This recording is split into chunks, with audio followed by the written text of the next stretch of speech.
Bonjour mes élèves, aujourd'hui on va présenter un nouvel chapitre, chapitre 6, proportionnalité. La proportionnalité, donc on va écrire ce chapitre dans le cahier de cours.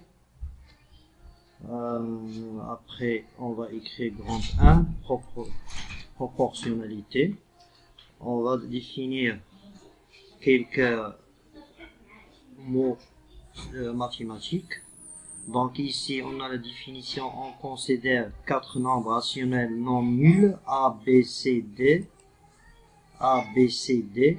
Les nombres A, B, C et D dans cet ordre forment une proportionnalité si et seulement si A sur B égale à C sur D. Donc si on a 4 nombres, on dit que si 4 nombres dans cet ordre forme une proportionnalité, c'est seulement si que A sur B égale à C sur D. Donc, remarque, A sur B égale à C sur D, ça c'est très important, signifie que A fois D égale à C fois D. D'accord? Ça, cette égalité très importante. Si on a A sur B égale à C sur D, signifie que A fois D égale à C fois D. Donc le nombre D, ça veut dire le quatrième nombre. On a le premier nombre A, le deuxième nombre B, le troisième nombre C. Le quatrième nombre, il s'appelle la quatrième proportionnelle. La quatrième proportionnelle, d'accord? Donc on passe à l'exemple. Comment utiliser la quatrième proportionnelle? On a l'exemple, les nombres 3, 5, 9, 15 forment dans cet ordre une proportionnalité K 3 sur 5 égale à 9 sur 15. Donc ces 4 nombres, ils forment dans cet ordre une proportionnalité K 3 sur 5 égale à 9 sur 15. On passe à la deuxième. Les nombres 2, 3, 4, 5 ne forment pas dans cet ordre une proportionnalité K 2 sur 3 différent à 4 sur 5. D'accord? Donc ici, ça c'est la définition de proportionnalité. Quelques exemples. On passe à la deuxième partie, coefficient de proportionnalité. Le coefficient de proportionnalité. Donc on considère, exemple, on considère le tableau suivant. On a ce tableau. Le tableau correspondant à une situation de proportionnalité, on a des questions. Est-ce que ce tableau présente une situation de proportionnalité? Comment on va justifier que ce tableau est un tableau de situation de proportionnalité? Juste seulement, on va diviser, on va les nombres de deuxième ligne, le nombre de deuxième ligne divise par les nombres de première ligne, c'est-à-dire 4 sur 1 égale, 4 sur 1 égale à 4, 2 sur 3 égale à 4, ou 28 sur 7 égale à 4, 30 sur 6 sur 9 égale à 4. Donc les 4 nombres sont égaux, égale à 4. On dit que le 4 est le coefficient de proportionnel. D'accord? Ça, si on donne, par exemple, les exercices, si on donne des tableaux, et la question dit, est-ce que le tableau présente une situation de proportionnalité? Seulement pour justifier, on divise les nombres de deuxième ligne ou bien le premier ligne sur le première ligne ou la deuxième ligne. D'accord? Donc on passe à la graphique de proportionnalité. Donc ici, un graphique est dite de proportionnalité lorsque tous les points sont alignés avec l'origine de repère. C'est-à-dire, donc ici on va dire que un graphique présente une situation de proportionnalité si la droite, cette droite passe par l'origine, ou bien tous les points sont alignés et avec l'origine de repère. D'accord? Donc, exemple, on remarque que les points de ce graphique sont alignés. Pardon. Avec l'origine de repère. Donc, on a un graphique de proportionnalité. Donc, on dit que un graphique est un graphique de proportionnalité. C'est les points de ce graphique sont alignés avec l'origine du repère. D'accord? Donc, on va voir des exemples sur les exercices. On va faire les exercices ensemble. Sur le groupe de WhatsApp, on va faire chaque partie, on va faire des exercices pour comprendre bien. On passe à la pourcentage. Quatrième paragraphe, pourcentage. On a deux exemples pour pourcentage. On a premier exemple. Dans une classe, il y a 40 élèves, dont 15% sont des garçons. Quel est le nombre des garçons dans cette classe? Donc, ici, pour répondre à la question, on peut faire deux méthodes. Soit on va faire le tableau de proportionnalité, soit on va faire la règle de croix. Ou bien, il s'appelle, dans le livre de l'archipel, et il dit que il s'appelle propriété des produits croix égaux. Comme ça, il s'appelle comme ça. La règle croix, dans le livre de Archipel, il dit aussi que la propriété des produits croix égaux. Donc, on va utiliser la première méthode et on va faire un tableau. Donc, ici, 40 élèves. Donc, 15% sont des garçons. Donc, 40, ils représentent 100%. Et le nombre de garçons, c'est X. Il présente 15%. Donc, ici, on va mettre 40. Et ici, 100%. Ici, les garçons sont inconnus, c'est X, ils représentent 15%, d'accord? Ou bien, on va faire la règle croix. 40, un flèche 100. X dans 15. On peut obtenir comme ça. X égale 40 fois 15 sur 100. Ou bien, si on utilise le tableau, on peut écrire 40 sur X ou bien X sur 40. C'est mieux d'écrire X sur 40 égale à 15 sur 100. Et dans X égale 40 fois 15 sur 100 égale 600 sur 100 égale à 6. Donc, dans cette classe, il y a 6 garçons. D'accord, ça, si on utilise le pourcentage. On passe à le deuxième exemple. Dans une classe, il y a 30 élèves. Dans 200 des filles. Donc, dans cette classe, il y a 30 élèves. Dans 200 des filles. Calcule le pourcentage des filles dans cette classe. Donc, la même chose. Soit on va faire la règle croix, ou bien propriété de produit croix égaux, ou bien on va faire un tableau le tableau, il s'appelle la quatrième de proportionnalité qu'on va voir à la première partie. Je pense la première partie, ça. La quatrième proportionnelle. Ou bien ici, le quatrième de proportionnel. Donc ça, et ça, le tableau, on peut calculer le pourcentage des filles dans cette classe. On peut tracer un tableau. 30 élèves représentent 100%. On va écrire 30, 100.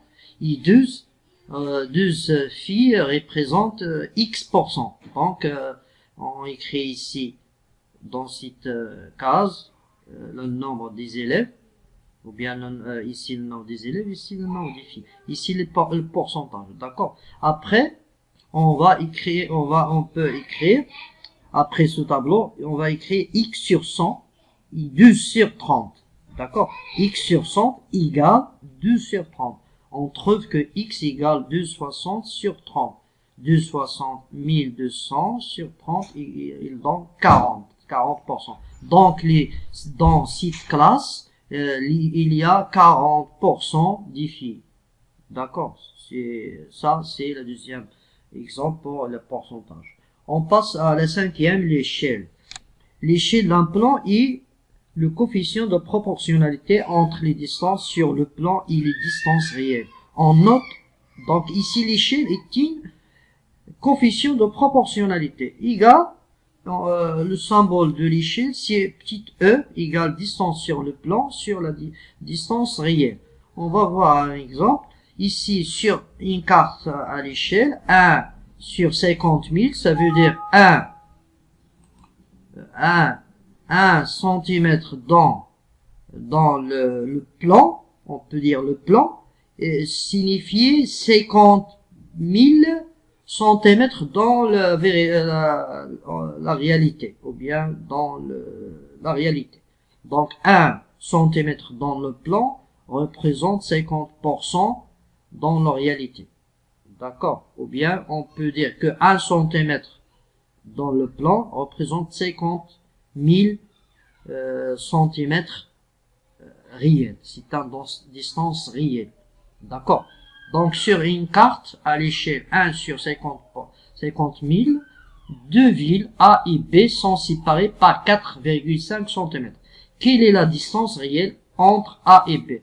On va utiliser ces relations. On a l'échelle égale la distance sur le plan sur la distance réelle. Donc ici, on a 1 sur 50 000. 1 cm représente 50 000 cm. C'est-à-dire, si on transforme 50 000 cm en mètres, on va trouver 500. Donc, 1 cm représente 50 000 cm égale aussi 500 dans la réalité. Ça, 1 cm dans le plan. Et ça, 500 mètres dans la réalité. D'accord? Donc, on peut tracer un tableau, ou bien on peut faire la règle croix. 1 représente 1 flèche 50 000, et après 4,5 ici, c'est une distance. Distance n'est pas réelle, c'est dans le plan. La distance, on va chercher la distance réelle. Donc on peut écrire règle croix 1 flèche 50 000 et 4,5 1 flèche x. Ou bien on va tracer ce tableau. Ici 1 c'est une distance dans le plan, n'est pas réelle. Ici 50 000, on écrit ici 50 000, ici 50 000 centimètres dans le réel, ou bien la distance réelle, ou bien dans la réalité. Et 4,5 dans le plan, ici x, on va chercher x, c'est la distance réelle entre A et B. Donc on va faire x sur 4,5 égale 50 000 sur 1. On trouve que x égale 4,5 fois 50 000 sur 1 égale 225 000 cm. Après, on va transformer en mètres. On trouve 2250 égale 2,25 km. Donc, la distance entre A et B, c'est 2,25 km. Donc, ça, c'est l'exemple de l'échelle. Donc, dans le cahier de l'archipel, chaque partie, on va faire un exercice ensemble. Donc, on passe à la dernière partie, c'est la vitesse moyenne. Donc, c'est très simple, la vitesse moyenne. On appelle vitesse moyenne d'un mobile le coefficient de proportionnalité entre la durée de parcours et la distance parcourue. Si on note V, la vitesse moyenne, donc le symbole de la vitesse moyenne, on écrit V, grande V, D la distance, et T la durée de parcours, alors on a V, toujours la relation, la vitesse égale à la distance sur le temps. Donc D égale V fois T, ou bien T égale D sur V. Donc on passe à un exemple. Donc ici V représente le coefficient de proportionnalité. Donc ici D sur T. Donc exemple, une voiture roule à la vitesse de 60 km par heure. Combien de temps met-il pour parcourir 180 km? C'est très simple. On a ici deux méthodes. Soit on va appliquer la relation directement. On va écrire V égale la distance sur T. Ça, c'est la vitesse. Les données, la vitesse. On a donné la vitesse. Ça, c'est la distance. Donc, l'inconnu, c'est T. Donc, alors, on va écrire T égale D. V, il vient ici. Il va changer. V et T, il change la place. T, il devient ici. Donc, t égale d sur v. Alors, d, c'est la distance, c'est 180. Et la vitesse, c'est 60. Ça, c'est la vitesse. 60, 180 sur 60, c'est 3 heures. Donc, le temps pour parcourir 180 km, c'est 3 heures. Donc, la deuxième méthode, c'est, ici, on a 60 km en flèche par 1 heure. Et parcourir 60 km par 1 heure. D'accord? Ici, on a 180 en flèche X. On applique la règle 3, on trouve que t égale à 3 heures. Donc ça, c'est le résumé du chapitre de proportionnalité. On va baser sur les exercices. Donc j'espère que le chapitre est très simple. Donc on va faire les exercices, chaque partie un exercice, 4 exercices ou bien 5, on va faire ensemble dans le groupe de WhatsApp.